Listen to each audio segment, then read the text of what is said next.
I think we can go ahead and start. We just had a couple more people join. So, hello everyone. My name is Jane Gonzalez, and I'm the Director of Client Services here at GradSchools.com.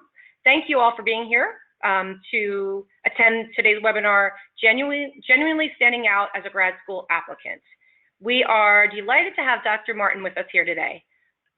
Whether you're starting out with your grad school search, or if you are considering going to grad school, or if you're well underway, one thing we know is that you will have lots of choices. So once you decide which school might be the best fit for you, you want to make sure that you get accepted.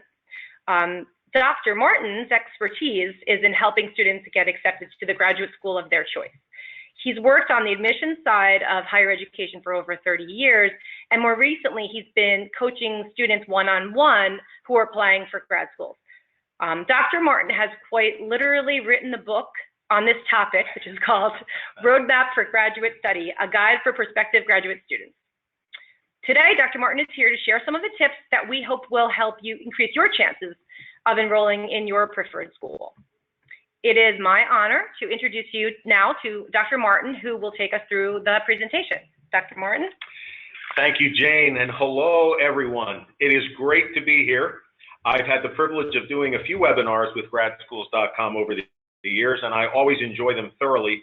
One of the reasons is to get to work with these great folks here. And by the way, they did not ask me to say this. They didn't know I was going to, but I hope if you've not taken advantage of their resources on GradSchools.com that you will. They offer a tremendous menu of options in all aspects of the graduate school process, and I hope you'll take advantage of that excellent resource. Another reason I love doing these webinars is that in the past, I get tremendously excellent questions from the audience. And so I want to say right now at the beginning, if you have questions as we go through my comments this afternoon, please put them in or plug them in or write them down, send them in to Jane. She will be looking at them as I speak. And when I'm finished, she'll ask these questions, and there's no bad question, there's no dumb question. These are very, very important questions if you have them. So please keep sending them in as we go through the presentation. Okay, so let's start. I'd like to share just a little bit with you. I don't want to repeat what Jane said, but I have had an amazingly rewarding career in enrollment and student services. For 28 years, I worked at several of the institutions you see here on the screen. But I also am sitting where you are right now, in that I, at one point, was a prospective master's degree student and a prospective doctoral degree student. So I know what it feels like to be on this end of the table, so to speak, and I know what it feels like to be on the other end of the table as a dean of admissions. In my 28 years of full-time higher ed work, I evaluated most likely between 95 and 100,000 applications. Yes, that's right, 100,000. So when I speak with you today, I'm not saying that to brag. What I'm saying it for is to let you know that I believe I guess as the slang term is, I've been there and done that. I have actually sat in the chair of an admissions dean for many, many years, and the tips I will give you will be based on that absolute firsthand experience. So, excuse me, what are we going to talk about today? Well, there are four main themes I want to cover. I'm going to do this in a relatively short amount of time. And as I said, keep your questions coming. If anything I say at any of these points resonates with you or causes you to have a question that you want to ask me, please do so. First, I'm going to talk for a few minutes about some major myths I believe exist related to pursuing graduate studies. Secondly, we're going to spend just a few minutes discussing what I consider to be the biggest mistake you can ever make as a prospective graduate student. Thirdly, I want to talk slightly about how to do good research, including taking advantage of GradSchools.com. And finally, the bulk of my presentation today is going to be, as was in the title, how can you genuinely stand out, hopefully for better, and I want to help you minimize the chances of standing out for the worse, because obviously that's not something we want to happen. So let's start with dispelling a few major myths out there. The first major myth about graduate studies this has been something I've been hearing all of my career, is it's too expensive, I can't afford it. Well, I will say this, I agree that it's expensive. I do not agree that it's not affordable. With good planning and with taking advantage of some resources that are available to you, maybe someday I'll do a webinar for GradSchools.com on financing your education, but it is possible to do this. If you plan well, take into account several additional resources that may not be something you're aware of at the moment, you can do this. So I hope you won't write it off just because you believe it's too expensive. Myth number 2, my grades aren't good enough. They won't admit me because I have a low GPA and I have maybe under a 3.0 even. I'm coaching someone right now with a 2.81 undergrad GPA who initially thought they would never have a chance to go to grad school because that GPA was low.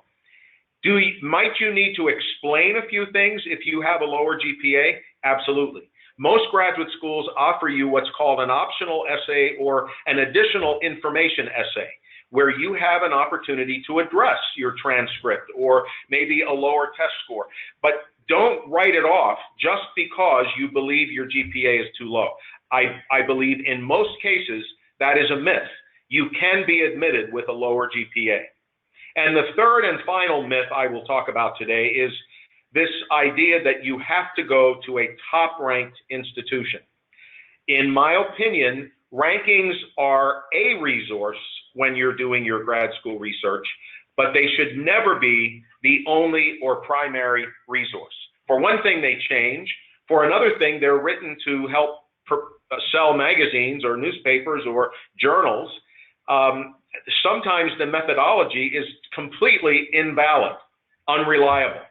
And so just be careful that you do not rely overly on a ranking. There are thousands of accredited, amazing graduate programs that will never be in the top 20, perhaps, of a ranking, but are absolutely phenomenal programs that have had a tremendous success rate with their graduates. So please do not make the mistake of assuming that if you can't get into a top 5 or top 10 school, all hope is lost or your graduate degree will not be valuable. It will be, I assure you. If you have any questions about these things now, please send them in to Jane as we're talking. I want to get lots of questions. So if you have any, send them in. Now let's talk for a moment about the next item on the agenda. What is the biggest mistake prospective graduate students make? You know, I have been saying this for 37 years. I wish I could say that's how old I was, but anyway, I've been saying it all of the years I've been working in higher education because the mistake is repeated year after year after year. And it's very sad to me, especially in light of, in this day and age, you shouldn't be making this mistake. What is the biggest mistake you can make as a prospective graduate student? Here it is, 7 words. Not doing adequate research before they apply. This is it. Not doing adequate research before you apply.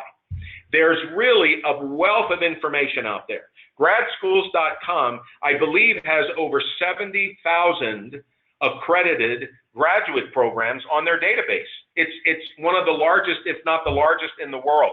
And by the way, this information you can access from them is free of charge. There's many ways to do good research to find the right program for you. So don't start out with only a list of 3 or 4 institutions. My suggestion to graduate students when they're beginning this process is to start out with 20, 25 options. And then through the creation of what I call a grad school spreadsheet. In my book, in the first chapter, is all about this spreadsheet and what you should put on it so that you can compare your options. I suggest 26 different criteria that you should be comparing for all of your options. And once you've done that, then you narrow it down. After you've done all that research, you narrow it down to the 5, 6, or 7 programs to which you will submit applications. So please, if you don't take anything else away from what I say today, I hope you will remember this point. Please do adequate research. I hope you're writing this down or making a note of it before you apply. Circle that word. Put an asterisk by it. That is so critical. All right, agenda item number 3. Whoops, I got ahead of myself here. Some quick research tips. I just mentioned how important the research process is. Let me give you just a couple of tips here quickly. First of all, as I said, create a spreadsheet, and very briefly, on the left-hand column of the spreadsheet, and I hope you'll listen to me carefully here, should be an alphabetical list of your options, not a rank list yet, because you haven't even done research yet. Just list your options in alphabetical order on the left-hand side of that spreadsheet. Across the right-hand side are the areas you'd like to compare. For instance, would you like to write down how large the class size is? What type of curriculum is offered? Is this a more lecture-based curriculum? Is it a more interactive collaboration type curriculum? Do you know these things? What are the actual admission requirements? Do you know what the admission requirements are? Have you spoken with current students or recent graduates about the program? These are the things you should be comparing. So create what I just call it your grad school spreadsheet. As I mentioned before, start with 20 to 30 options. Spread the net wide and then narrow it down. Here are two sources for you. I mentioned GradSchools.com. There's also StudyAbroad.com and other resources that Education Dynamics offers. There's many others out there to check out. And lastly, I want to be very, very clear with you. This issue of perception guides all of us when we make a decision. If you're going to buy a car, the decision you ultimately make is based on your perception of that vehicle. Now, you could be wrong, but if you perceive certain things to be true about that vehicle and that perception is positive, you're going to purchase it. Well, in a similar way, going to grad school in a way and where you're going to apply is based on your perception about the options you're considering. So that should come at the end of your research, not when you first start out. It should be where you end up after you've checked all of these different items that you want to compare. Then you narrow it down to the 5, 6, or 7 to which you're going to apply. Don't get that backwards. Don't start out with your mind already made up. Approach this with an open mind, then create your perceptions about where you would like to apply once you've done all your homework. Okay, now we're going to move into the major portion of my application, the application process. What are some tips for, first of all, standing out in a good way? Then I'm going to tell you a couple of turnoffs, things, some applicants, many don't do these intentionally, but they have a major impact on the perception of the admissions committee about that applicant. But let's start off with some tips on how to stand out in a positive way. First of all, folks, I know this sounds simplistic, but look how bold I put it on the slide. Just be yourself. When you travel about in the course of your day and you meet someone at a party, at work, at some other event, you meet this person and you start talking with them and you get a sense that they are being fake, that they're not being genuine. There's something, you get a sense this person is just not on the level. How does that make you respond to them? Do you want to grab them for lunch and become a best friend? No, you kind of step back a little bit. You kind of distance yourself because you're not sure you can trust them. Admissions committee members are not psychics or psychologists, most of us, but we do get a sense when someone isn't being real. Your best person that you can put forward is you. And as the saying said from Oscar Wilde, be yourself, everyone else is already taken. So just be yourself. Let them hear your voice. Let them get to know you, not what you think they want to hear. Be focused on letting them get to know you in the best way possible. Second tip, every interaction you have with the admissions committee counts, whether it's a phone call, an email, visiting an admissions information session or reception, doing an interview, whatever it is, every contact you have can make a difference for your application. And at the University of Chicago Graduate School of Business, where I worked for 11 years, we actually had what we called an orange sheet process. And what we meant by that was our staff, we trained them when to use this so it wasn't overly used. But if they had a very positive or very negative experience with an applicant, we encouraged them to write it down on an orange sheet and put it inside that application. And I can tell you, if an application came to me for a final decision and there were 2 at least 2 or more negative orange sheets in that file, that applicant was waitlisted at best. So just remember, your first impressions are lasting impressions. Whether you meet someone, however you meet folks from the admissions office, please remember, just as you're evaluating how they're treating you, they are evaluating how you are treating them. That is very, very critical. Okay, tip number 3. Oh my gosh, I got ahead of myself. Those are just 2 tips. Now let's talk about my 5 key tips for genuinely standing out as a graduate school applicant. Here we go. Tip number 1. Now this is a great idea and many applicants don't do it. And my idea here is send a cover letter with your application. I'm not talking an email. I'm talking a letter. You put a stamp on the envelope, handwrite the envelope. One of my students in a presentation one time asked me, do I need to handwrite the letter too? No, you don't have to go that far, but you should handwrite the envelope, put the 1-page letter, put it in the mail and send it in just before you apply or just afterward. Now, this cover letter should have 3 paragraphs. What should the first paragraph contain? Something like this. Dear, and if you know the name of the admissions dean, use it. Dear Dean Martin, or dear whoever, or you could say, dear admissions committee, my name is so-and-so. I just am about to apply, or I just applied to your master's or PhD or doctoral or master's program in whatever. I'm very excited about this. Something to that effect.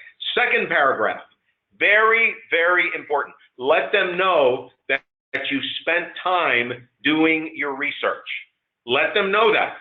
I'm coaching someone right now. Do you know how many schools they looked at before they chose this? I think it's 7. They looked at 40 programs and did the spreadsheet I suggested. So I said, put that in your cover letter. Tell them, I researched 40 programs. I've chosen to apply. Yours is one of the 7 to which I'm applying. That's very impressive. And then you need, in addition to that, you need to say something like, you know, I'm applying to your program, or I chose to apply because, and then, now listen carefully here, give them at least 2 or 3 reasons why you chose their graduate school, listen, that do not apply to any other graduate school. Do you know what that eliminates? It eliminates what I often would read when an applicant would say why they wanted to attend Chicago Booth or Columbia or Northwestern. They would say things like, you have a beautiful campus, or you have wonderful faculty. Well, of course we do. Every institution has a beautiful campus, or they try to, and most of them succeed. Every institution brags about their faculty, or another one was you have great career services, or you have great alumni. That doesn't say anything. That doesn't mean you did any research at all about that institution. Here's what does get their attention. Are you ready? You have an internship program in Paris. I have wanted to participate in this. I've spoken with 3 students who were part of it. I spoke with the program director or the internship director. I want to participate. I'm very drawn to that program. Or you have a faculty member with whom I've been communicating for 6 months. I've read all of their books, or some of them. When I visited campus, I sat in on their class. I've been talking with them about their research. I'd like to study with them. Those types of things can't be said of any other graduate program and show that you did your homework. And I'm telling you, this gets the attention of the admissions committee. It's very impressive.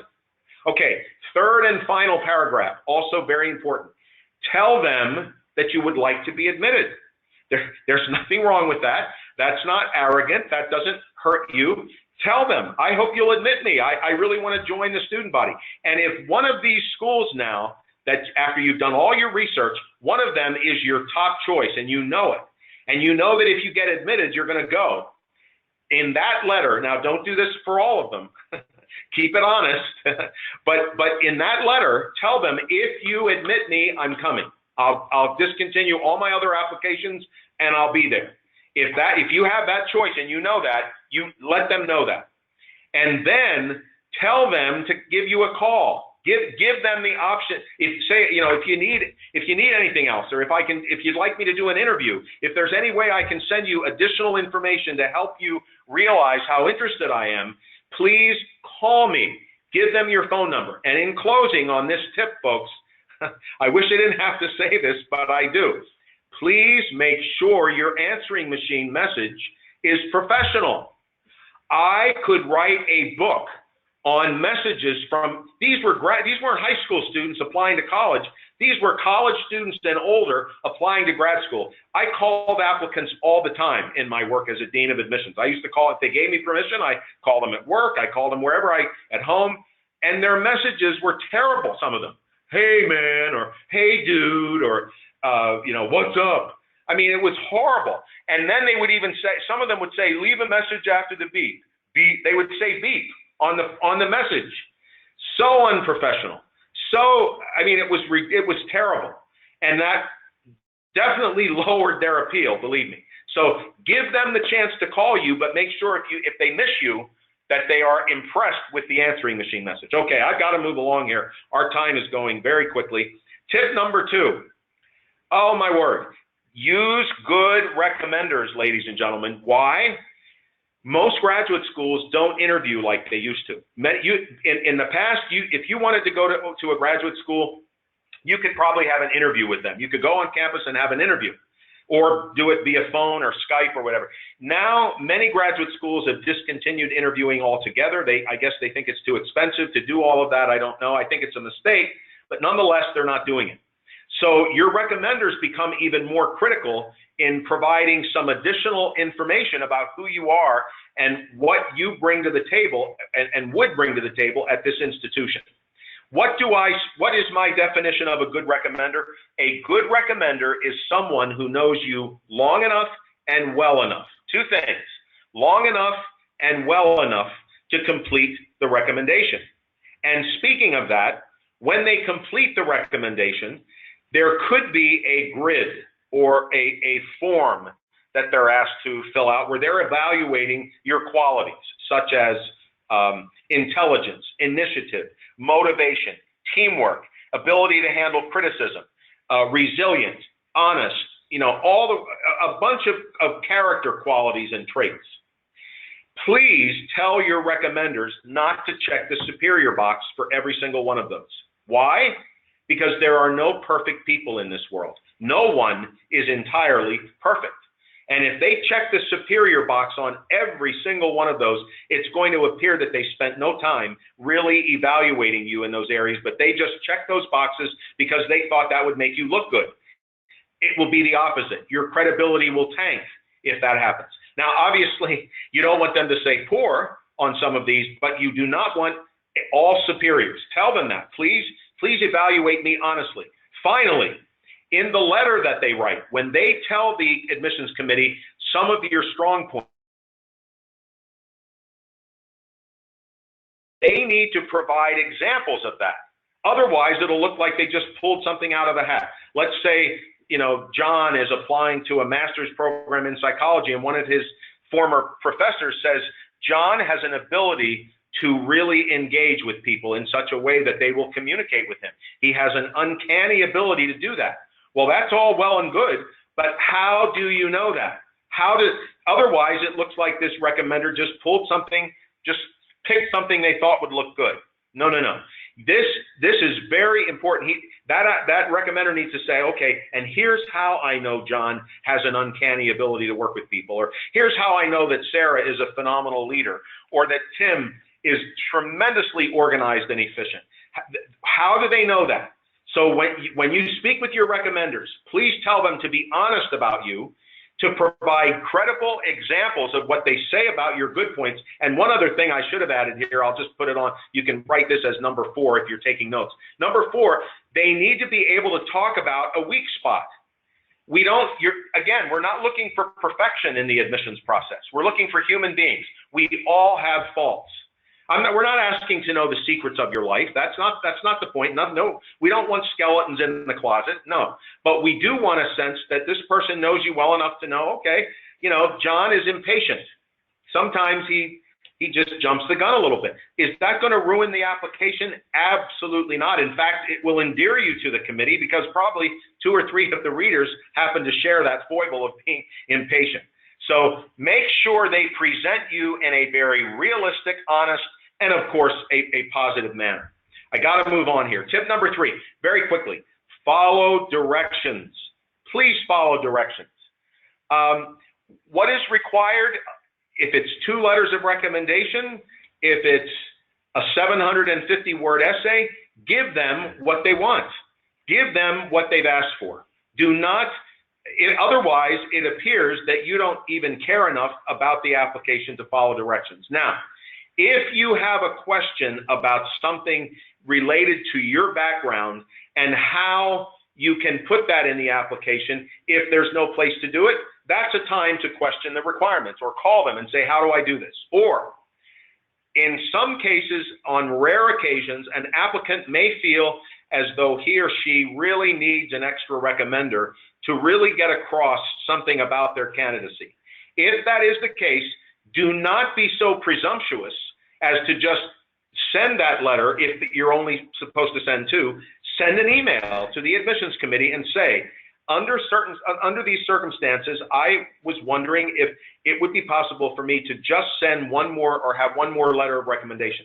99% of the time, they'll say, of course, and they will be appreciative that you were respectful enough to ask them and not make an assumption. So make sure you follow directions here. 2 more tips of how to stand out. This is a no-brainer, but it really helps to smile. If you have an interview, if you meet someone in an admissions reception, if you go to a campus visit, even if you're talking on the phone, there are studies that have shown that your voice just sounds better. You sound more positive. You sound more appealing, even on the telephone when you smile. It breaks the ice. Will you be nervous, perhaps, if you're doing an interview? Of course.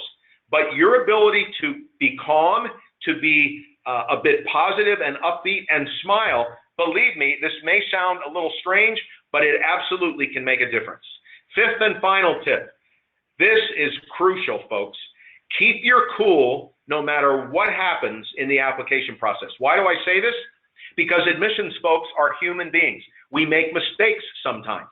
It just might, now, even though you are applying online, your application is going in on a computer. It still might be printed out in most likely at the other end of that in the admissions office. It's going to be printed out and placed in a file. And it just might happen that one of the parts of your application may accidentally get misplaced in somebody else's file or lost. They'll fall behind a file cabinet or something. And you get a message, an email message stating that your application is incomplete, and you know that you completed it, that you sent everything. I could write another book at the reactions of applicants when we tried to help them by telling them that their application was incomplete so we could complete it and evaluate it. They swore at us. One student said, "What's the matter with you people?" when I was working at the University of Chicago. Another person absolutely disputed that he did send his recommendation letters. He got out his tracking slip. Can you believe this? Federal Express, UPS, I don't remember what it was, and read the tracking number to me. Do you know how long they are? He read this to me on the phone, and he was capitalizing letters, capital T. I said, "Sir, I don't think you heard me say that you didn't send them. We're not questioning that. All we're saying is we didn't get them. We're trying to help you here, and your behavior isn't helping you." So if something goes wrong, be sure that you are professional enough to handle it and let them know that you're able to maybe you go for an interview and they weren't expecting you, or you show up on a day they didn't expect you to come, or something in your application is missing. Whatever, if something goes wrong, point number 3 here on the slide, consider it a practice opportunity to practice how you deal with something that doesn't go well, because certainly, folks, as we know, that's how life is sometimes. So make sure you handle this well. I'm telling you, it'll help you move up. Now, I'm going to go to the next slide because we have some tips about what we don't want to do, but you're going to have to give me 5 seconds to have a swig of water, okay? All right. Thank you. Okay. I don't think we lost anyone. Isn't that wonderful? Okay. Turn off number 1. This is inexcusable. There's no defense. There's no excuse. Rude or arrogant behavior is turn off number 1, folks. And I'm telling you again, I wish I didn't have to say it, but I just did a speaking engagement not too long ago at an event at a university in Pennsylvania where I am right now. I had a student come up afterward, and the way he spoke with me was, I was just stunned. He was so rude, so arrogant. And I thought to myself, heaven help the admissions committee who has to evaluate his application. It was unbelievable. It was such a major bad impression. There's no room for that kind of behavior, and it will hurt you every time. Turn off number 2, dishonesty. Now, I want to say something here. Every year I worked in a dean of admissions position, 28 years of this, I experienced dishonesty in the application process. I'm sad to say, every single year. Now, at first, I kind of looked down on these applicants who did this, and I kind of judged them. And I then had to reflect a little bit and came to the conclusion that most graduate school applicants are not bad people. They're not evil people. They're not, and when they're dishonest, probably they're being tempted to do something that's not true with their application because they're afraid that they're not going to be good enough as other applicants might be, that their competitiveness quotient, if you will be very low.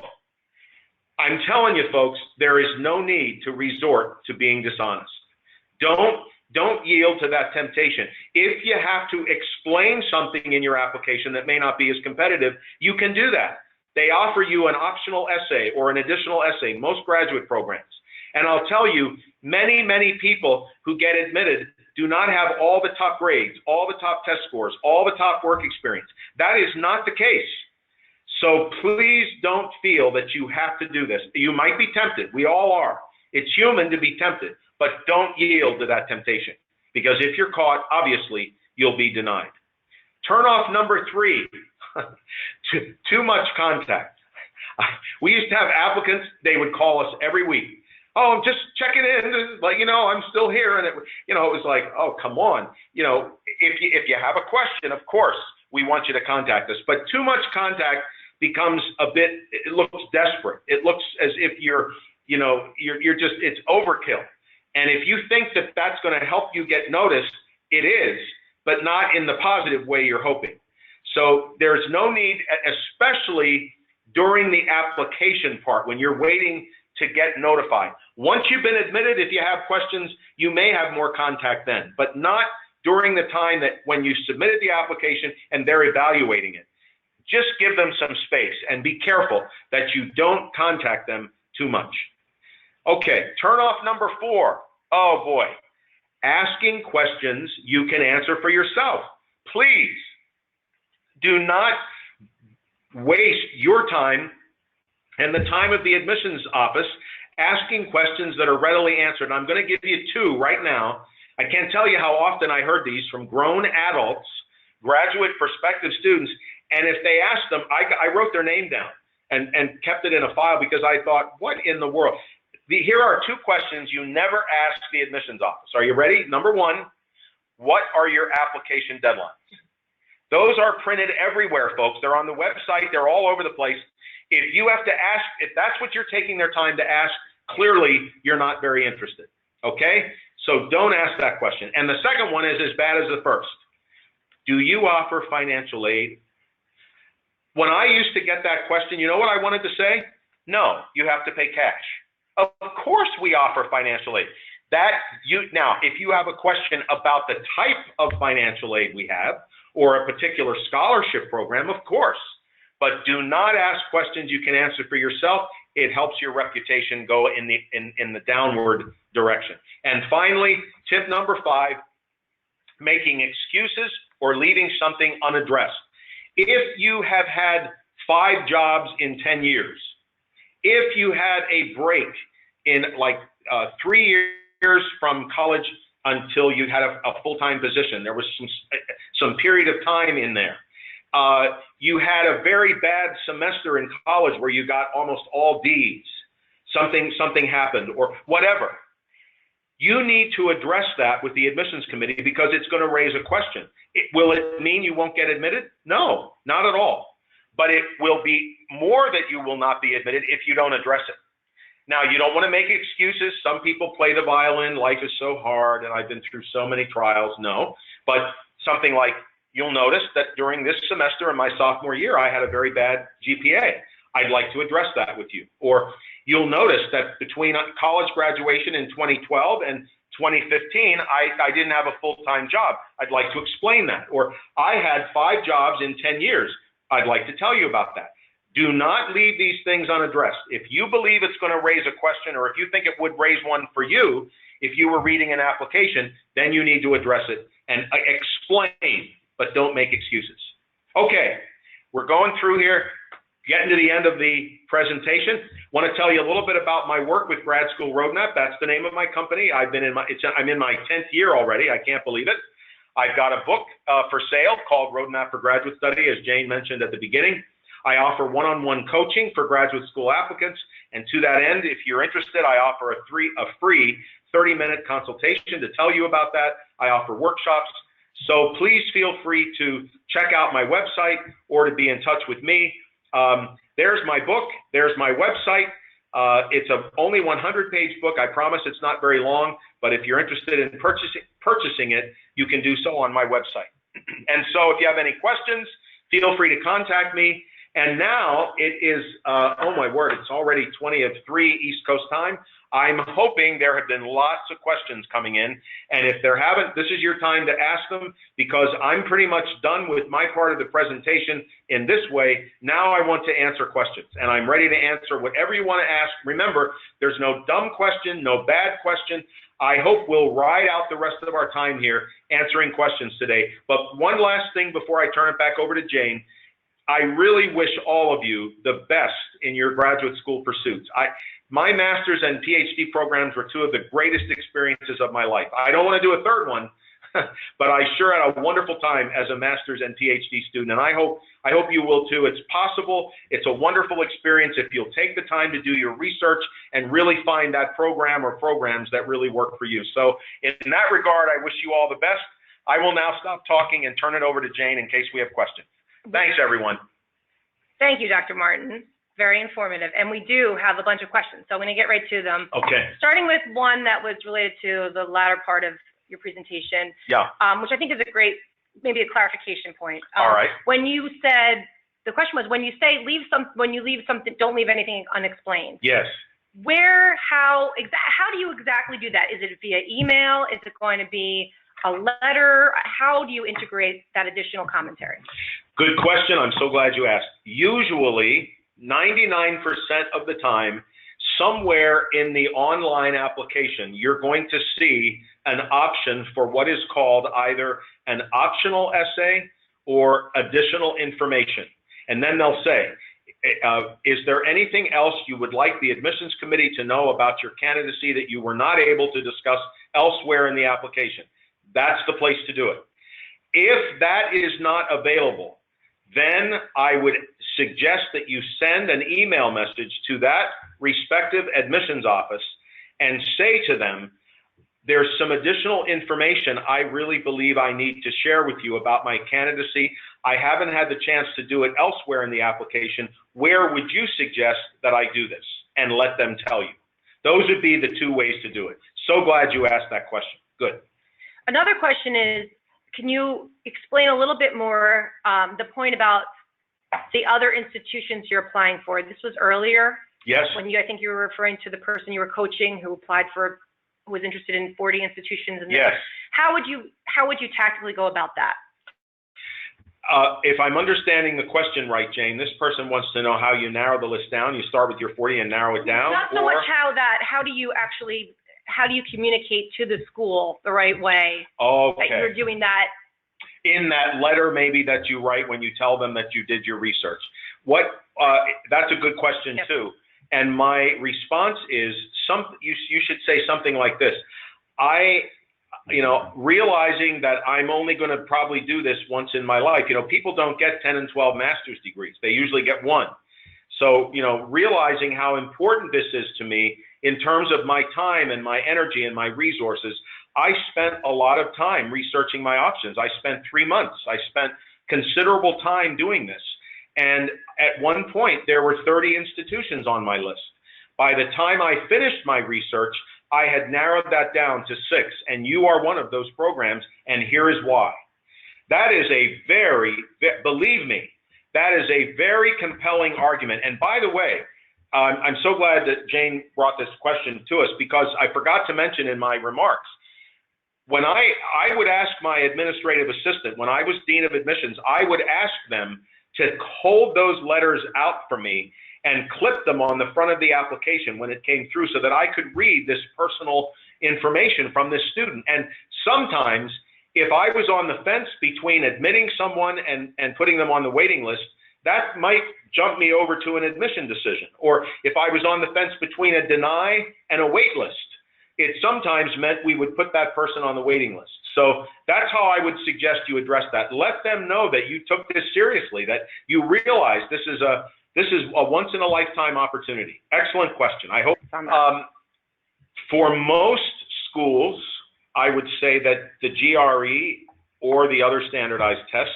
are part of the application, part of it.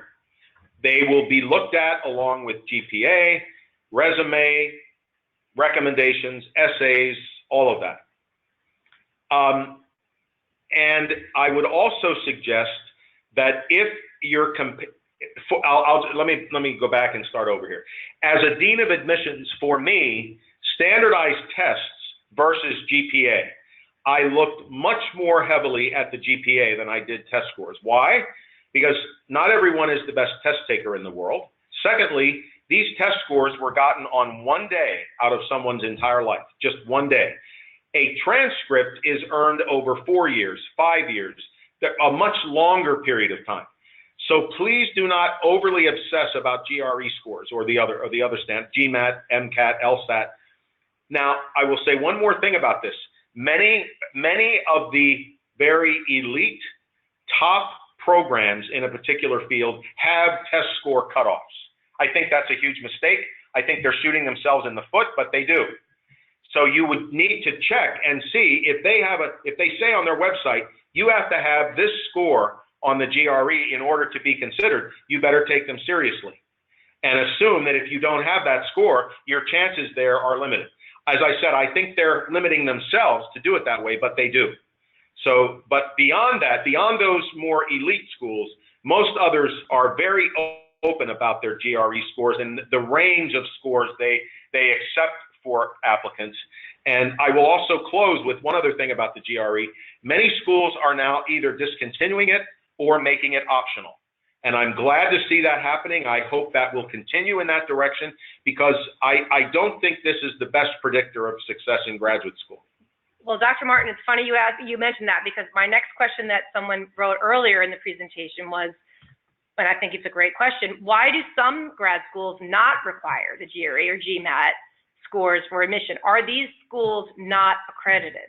Oh, am I ever glad you asked that? Great question, yeah. Great question, and Jane, thanks for bringing it up. No, it has nothing to do with accreditation. These schools are fully accredited. Most of them, they're excellent. But in my opinion, what they are coming to realize is that someone's test scores does not necessarily correlate to their long-term success in graduate school and beyond. There is a lot of evidence that test scores do not fully reflect someone's ability. And I am very proud and very glad that there are graduate programs out there beginning to notice this. If they would like to see a GRE score just to have some sort of measurement, okay. But to make this the all-encompassing criteria that it has been in some institutions, I think is a huge mistake. But to again, answer your question, this does not mean that these schools are less viable options or that they are unaccredited, not by a long shot. I'm so glad you asked that question. Good. There's another question about funding and scholarships. Yes. What's the right time and place should you ask about a scholarship during your interview? Is there a better time? Good question. Here again, you can ask about financial aid. The two times to ask about it are before you apply and after you get admitted, all right? During the application process, again, this is not something you want to be discussing, but if you're trying to understand something about a scholarship in a way of helping you even to decide if you'd like to apply to that program, of course, that should be on your spreadsheet. You can put it on your grad school spreadsheet, scholarship opportunities. Or after admission, you can ask, again, once you've been admitted, you're reading up on certain scholarships and you're saying, you know, oh, I think I might qualify for this one, or I'd like to ask more about this. Absolutely. Those are the two times, in my opinion, that it is best to ask about scholarships. Good question. The next question we have is, what if I don't get accepted to the school of my choice? Should I wait? Should I take certain action? Should I reapply right away? Good question. Yeah. These are all, I keep saying that because this is, by all means, do not, this is another myth out there that many graduate applicants feel if they are denied the first time that all hope is lost and they will never get into that school again. Let me tell you a little secret. When I applied to Northwestern for my doctoral program, the first time I was denied. I was devastated because it was my first choice, but you know what I did? I called them up, I got some feedback, I reapplied, and I got admitted. And you know what else happened? Because I had a 2-year master's, they brought me in as a second-year doctoral student, having denied me a few months prior. Absolutely yes. If you get denied the first time, if you have questions for me about this, by the way, after the webinar, please send me an email. I'll be glad to talk with you. Also, there's a whole section in chapter 2 of my book about what to do in the cases of being waitlisted or denied. In both cases, they are not the end of the world at all. So by all means, do not, if you decide to hold off a year, probably I would guess, or not guess, I would suggest and estimate that between 75 and 80% of reapplicants get admitted the second time around. It's a very high percentage.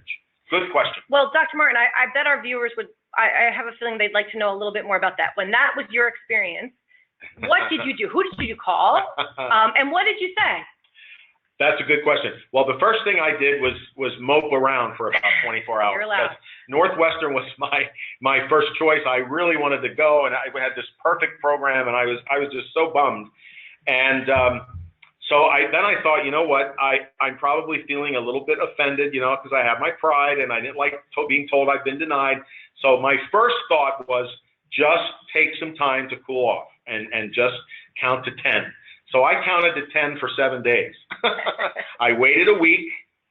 I just waited. And then what I did was I called. Now in this day and age, you could call. You might do better with an email or even a letter in the regular mail. Okay? And here, I don't remember exactly what I said, but I just said I've been denied and Northwestern is my first choice. Is there any way that I could get some feedback on what led to my decision or your decision on my application? And they gave me some. And there were 2 things that I needed to do, or I said, if I would do this, would you consider taking another look at my application? And they said yes. Okay. So I thanked them profusely. I sent that information in. And I reapplied and got in. Now, I didn't get any scholarship help. I think I was maybe a bit of a risky admit for some reason to them, but after my first year of proving to them that I could do it, I got a whole big scholarship package for my second year. So now, if this happens to you, what you want to do in that letter or that email is start off, it may feel hard to do this, but you want to thank them. You want to say, I really thank you for taking the time to evaluate my application. And while I'm disappointed about the outcome, I realize that you cannot admit everyone. But I want you to know that XYZ University or Institute or whatever is my #1 choice. And I'm planning to wait because I'd like to reapply. Is there someone there I could speak with or meet with or talk with who could give me some pointers on how I could improve my application next time? That's the kind of thing you want to do. And in many cases that they will definitely would be willing to speak with you, and hopefully the second time around would be a better response. Good question.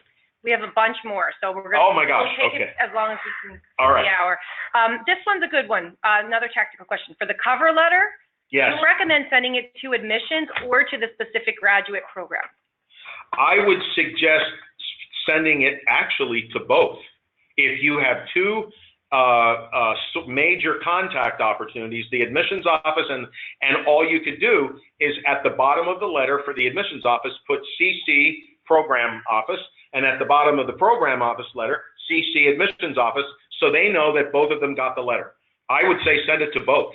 Okay.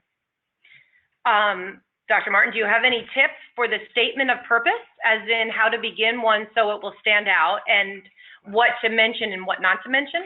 Well, you know what? I'm gonna excuse me, whoever's asking this question. I will answer it, but first I'm going to speak with Jane and her colleagues. I do a whole webinar on essays. Hint, hint. Anyway, yes, I have many suggestions for the person asking this question about statement of purpose. The first thing I'll say is sometimes the institution will actually give you the parameters of what they want you to discuss. They will say, we would like you to write a statement of purpose, or a purpose statement, or a statement of academic intention, whatever they happen to call it. And then they'll say, and we want you to discuss this, this, this, and this. And then they'll tell you a word limit. Well, if they're that specific and they define what they want, then that's what you should address, obviously. However, some institutions don't do that. They just say, give us a statement of purpose. If they say that, here are at least 5 things I believe should be included in every statement of purpose. The first one is almost as if you're having coffee with these folks for the first time and you're breaking the ice, and they would say to you, you know, Jane, just tell us a little bit about yourself. And by that, what I mean is, where were you born and raised? Do you have brothers and sisters? Did you have a really enjoyable childhood, something you really enjoyed doing? And just some things about yourself that have nothing to do with grad school per se, just to kind of break the ice and reel their interest in. I love reading those things from applicants, and they'll say, and I'm an avid sports fan, or I've been to every Broadway show for the last 10 years. Just some things just to break the ice a little bit. Then number 2, why are you considering graduate school, and why now? Not their program yet. I'm not talking about this particular institution. I'm talking the broader issue. Why am I considering graduate school? Why do I want to do this? And why do I believe now is the time? That's the second theme. The third theme is, what will my short and long-term goals be after leaving graduate school? Now, I want to give you a tip here. The short-term goal ought to be fairly specific, because this is only going to be about 2 years down the road. So you want to be fairly specific. Here are some of the things I would really see myself doing initially after graduation. The longer term can be a little bit more introspective and a little bit less definite. In fact, I never related well to applicants who would have this tremendously long, detailed description of what they were going to, at 5 years I will get married, and in 7 years I'll have my first child, in 10 years I'll become a man. They would do this, and I'm thinking, whoa, that's just a little too much. So that's something you could say. The fourth area you want to talk about is now, why this institution? Why? And you might be repeating, if you do a cover letter, you might be repeating some of that in this section. That's okay. But you need to give them some reasons, again, why you chose this program, what it is about this institution, this program that really resonated with you. And finally, the fifth theme is the reverse of the fourth one. Why you? Why should they admit you? Why should they, of all the candidates they're getting, they're going to have hundreds of candidates, they can only take 10 people. Why should you be one of those? And this is the time to toot your horn a little bit. Not be braggadocious, but be confident, be assured, be humble, and yet confident about what you bring to the table. And then just a final sentence, something like, thank you so much for considering my application. I greatly appreciate it, and I hope to have the privilege to join you. Something like that would be my suggestion if they give you an undefined requirement for a statement of purpose. How about this question from abroad? It's how should an international student select an appropriate entity to evaluate their transcript? What I would strongly recommend is that you contact the admissions office at one of the institutions you're considering and put it to them and say, I'm an international student. I will be most likely applying to your institution in the next year or two or very soon, and I will need to have my transcript evaluated or translated. Do you have a particular organization who does this that you recommend and that you have had very good success with? Ask the institution. They will definitely let you know that. That's a good question. Yeah. Okay, how about this one? This is a good one also. What are good interview questions of the candidate to ask? And then it's actually a two-part question. So why don't you take that one first? Now, are we asking what are good questions that the applicant should ask the interviewer, or yes. Okay. The questions that an applicant should ask the interviewer there's a couple here. One of the things I think is very helpful to ask is if the interviewer is an alumnus or a student, two questions. What did you like about this program the most, or do you like about it the most, and what do you like the least? Let them tell you what their experience is, because no institution is perfect, and you ought to know that before you get there. So ask them. A second question, if it's a student or alumni interviewer, is why, if you had it to do over again, would you still choose to come here, or would you have chosen to attend this institution? Those are some good questions. And then a third, and then if it's not an alumni or a student interviewer that's interviewing you, if it's a member of the admissions staff, you could say something about what are some of the biggest mistakes applicants make when they apply to your program. That is a wonderful question. That shows you're interested, you would like, and you're letting them, they love to talk about that. They will love to talk about that. So that is something. Another question for whether it's an admissions staff, whether it's a student, what are some of the upcoming initiatives you're aware of that are happening that might make this program even better? Are there any new courses coming out that you've heard of?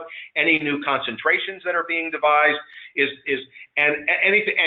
By the way, if there is a new head of the program, a new dean, a new president, this is always a great question for anyone, admissions person, alumni. How do you feel about the new person? How do you think they're doing? Another very good question in an interview. I think we might have time for the second part of this question, and then that might be our last piece of it. All right. What are the top two things to keep in mind when looking for a grad school? I don't think it's an easy question to answer, Dr. Martin, but tell us what you think. I would say the top two things to consider, first of all, how am I treated? How am I treated? Do they want me there? You're going to be spending all this time, and when I got to Northwestern, when I was, even as a prospective student before I applied, those faculty members took so much time to talk with me. It was unbelievable. And after they admitted me, I mean, it was like I was a VIP. That showed me and that was before I ever walked in the door as a student, and that never left me. They really cared about me. They wanted me there. They wanted to work with me. I would hope that's the feeling. Are you welcomed? Are you appreciated? Are you supported? How are you being treated? Because how you're being treated before you get there is probably a piece of the iceberg, a tip of the iceberg of how you'll be treated after you arrive. And once you graduate. And once you graduate. Good point, Jane. And I guess the second relates to the first in some ways, but is this a match for what you're looking for? Is this and then there could be 3 or 4 that meet that question, but it's not, is it number 1 on the list of rankings? Is after I've done all my research, is this a place I believe is a match for what I'm looking for? Those are tough things to answer. They don't happen overnight. You don't decide that right away. It takes some time. But to me, beyond that, the other things are important, but how are you treated by anyone you come in contact with at that institution? Do they really want you there? Do they want to help you? And is this the right match? Are you getting a sense that this is, that's what happened to me at both my master's and graduate. That's why I wanted to go to Northwestern so badly. I knew it was the place for me. Fantastic. Well, we'll take the other questions offline. We'll get back to them. Everybody, we will respond to you. Dr. Martin will respond to you. But thank you all so much for being here. This was a wonderful presentation, Dr. Martin. Thank you. Thank you very much. Thanks, everybody. Good Thanks luck. for coming.